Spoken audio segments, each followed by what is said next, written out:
Hey everybody, welcome back to Social Work 541. We are in week number 2. This week you do have an assignment due. My community in words and pictures video presentation will be due on Sunday.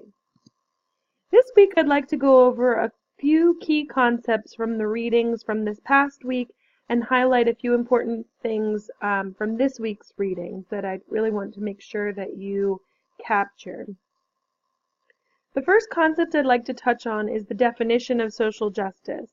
One aspect that's important to think about is participative justice. This implies that when we talk about social justice in social work practice and in society, we aren't just talking about serving vulnerable populations or making sure that everyone gets what they need. By discussing justice in the context of participation, we are implying that a just society is one in which everyone has a place at the table. This is a dramatic difference from just ensuring that everybody has what is considered fair. This goes a bit further than some traditional models of charity. It means that our work needs to be about struggling to ensure that the voices of marginalized populations are heard and taken into account. It means that our work is about increasing meaningful participation of vulnerable groups in the structures and systems that influence them. This is not about tokenism, this is not about token participation, but rather meaningful participation. Community organizing, so much of what this class's materials are about, is based on the fundamental belief that if marginalized populations are able to meaningfully participate in decision making, the participation will essentially change the very societal structures in which they take part and which affect those communities. Injustice in this context, then, is the intentional and consequential exclusion of groups from the ability to make decisions, exercise their voice, and contribute to change. We see this all the time, right? We see all the time examples of intentionally or consequentially, as a result of different decisions, different groups being completely excluded from the process of being able to exercise their voice and make change. Our work as social workers in the macro realm, then, in communities, organizations, institutions, and government, is to increase the capacity for meaningful participation in these realms, even if it impacts the status quo, which we sometimes are fighting to protect when it implies our jobs or funding sources or institutions that we may participate in. This is where it gets tricky. Part of the skill set of macro social work is about learning to navigate tensions between being a proponent of change and an advocate for social and participative justice, and also sometimes being an employee of institutions which have and continue to exclude underrepresented groups from decision making and power holding. The netting reading also discusses this tension between the social work profession's stated commitment to values of social justice and the intended impact. Netting discusses the fact that in order for us to be able to talk about these values, we have to see them translated into daily acts within our agencies and communities.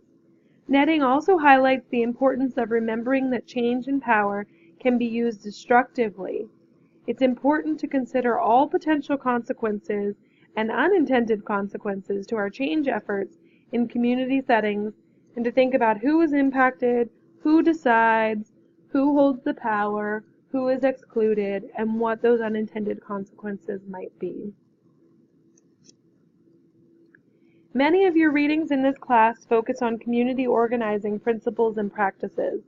The basic premise that underlies all organizing is that communities are holders of great amounts of wisdom and can many times identify their needs and the potential solutions that may work for the problems they face.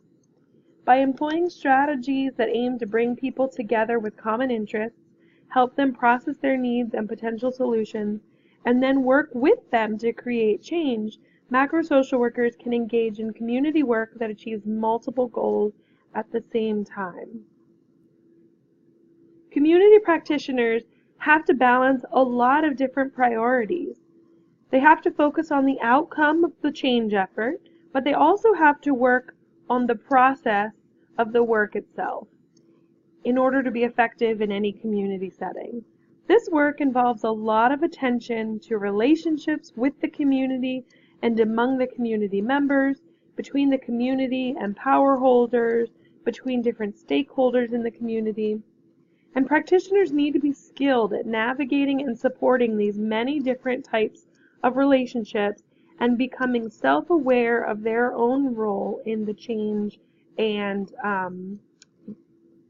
work process. When looking at this type of work, it's also easy to become completely overwhelmed by the magnitude of it. Macro community-based work forces us to stay completely unsatisfied with the conditions that many communities we work with face. We're challenged to not only work for what we can achieve, but continually work toward that which seems impossible, but is also necessary. The University of Kansas ratings highlight some very basic but important questions that are central to the work of community organizing. Organizers need to be able to identify what exactly the community members desire to address, what they will consider to be success, what the circumstances are that would contribute to success, and how we will know when we've achieved it. These key questions would apply to any number of problems being addressed in a community setting, and they need to be applied in every conversation about change efforts.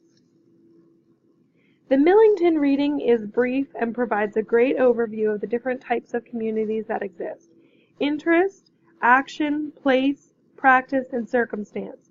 Read through these definitions and take them into consideration with your dyad partner as you make decisions about what community you will focus on for your partner work in assignments 2 through 4 of this class. These should help you narrow down and think about what type of community you would like to look at for your community assessment.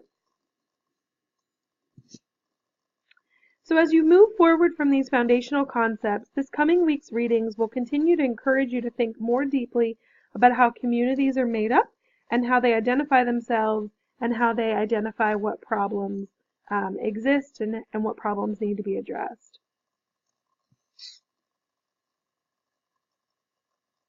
So, as we've talked about the role of community organizing in challenging power holders and decision makers, this week's discussion post will focus on your exploration of your community's political structure. Take a look at the way the political system works in your community and state and provide an analysis of why it is the way it is and how it's come to be that way. Obviously, we are not asking you to list every representative in your state. Try to think about who the elected officials are for your district or for your jurisdiction. So remember that this week there is also the assignment due. There will be another video that will go over more in depth the requirements for My Community in Words and Pictures. Have a great week, everybody.